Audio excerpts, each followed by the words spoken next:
और तो वक्त हो गया मेरा ख्याल है, 2 मिनट, आधा मिनट में सवाल करें, 1.5 मिनट में मैं जवाब दे दूँगा, आधे मिनट, ठीक है? ठीक है। हुज़ूर शिया हज़रात से जब बात होती है तो वो ये सवाल करते हैं कि जो 12 इमामों को मानते हैं, जमात अहमदिया के नज़दीक उनका क्या मुकाम है?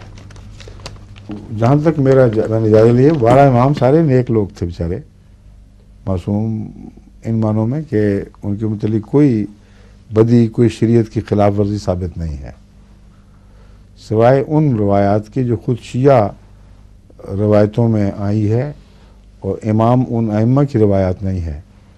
उनसे फ़ायदा उठा के सिपाही सहाबा ने एक इमाम को गालियाँ भी बड़ी देनी शुरू कर दी हैं।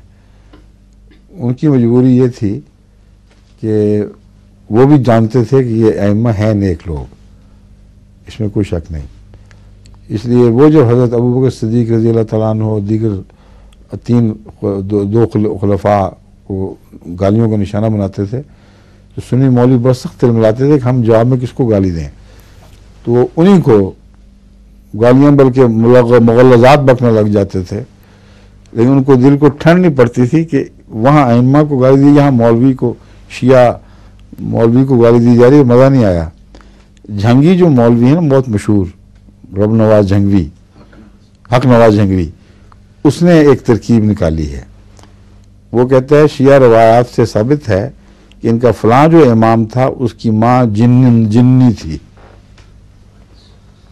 वो जिन माँ का बेटा है, और जिन माँ जो है वो बड़ी खबीस चीज़ है, वो आग की है, इसलिए इस इमाम को जितनी मर्जी गालियाँ दे दो जाएज।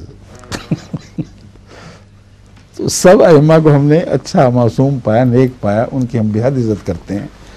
कुरान करीम का फ़हम भी उनमें से बाज़ों को बहुत है, और इल्म ताबीर के लिहाज से भी चोटी का मर्तबा हासिल करने वाले हैं। इमाम जाफ़र सादिक की ताबीरों को देखें, आप हैरान रह जाएंगे। तो हमारा तो कोई इख्तलाफ इस पहलू से नहीं है, सब नेक लोगों की इज़्ज़त करते हैं, और ख़ास तौर पर अहले बैत में से जो खुदा ताला ने आला मरातिब जिनको अता किए और जिनकी नेकी कतई तौर पर साबित है, उनसे बुग़्ज़ रखना तो हज़रत मसीह मौऊद अलैहिस्सलाम के इरशाद के मुताबिक ईमान को ज़ायल करने वाली बात है। इसलिए इसमें झगड़ने का सवाल ही नहीं पैदा होता। समझ गए? 12 हो या 15 हो या 16 हो, ये बहस नहीं है। हर वो नेक शख्स जो कुरान की अताअत के अंदर रहते हुए ज़िंदगी बसर करता है, साहिब कश्फ व इल्हाम हो या ना हो, उसकी इज़्ज़त हम पर फ़र्ज़ है। मगर वो जो इसमें आला मरातिब तक पहुँच जाए और साहिब कश्फ व इल्हाम भी हो, उससे तो बैर रखना अपने दीन से बैर रखने वाली बात है। ठीक है? अच्छा, अस्सलाम वालेकुम।